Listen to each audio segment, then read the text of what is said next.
বাংলাদেশে যে পদ্মা ব্যারেজ এবং পদ্মা সেতু এটা প্রয়োজনীয়তাটা এটা অস্বীকার করবার কোনো উপায় নেই। একই সঙ্গে যে জেলাগুলো আপনার এফেক্টেড, যে মানুষেরা এই সেতু বা ব্যারেজের জন্যে আপনার অপেক্ষা করছে, তাদের প্রয়োজনটা এটা আমরা এখানে উপলব্ধি করেছি।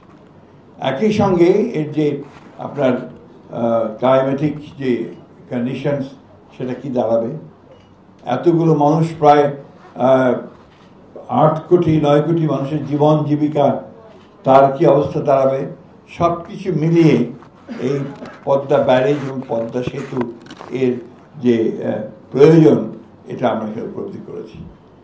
একই সঙ্গে আমরা এটাও উপলব্ধি করতে সক্ষম হয়েছি যে দীর্ঘকাল প্রায় 7 বারের প্রায় এটা ফিজিবিলিটি স্টাডি হয়েছে, এর উপরে আলোচনা স্টাডি হয়েছে, কিন্তু দুর্ভাগ্যক্রমে এখন পর্যন্ত আমরা এটা ঠিক একটা ডিসাইসিভ কোনো জায়গায় আসতে পারিনি।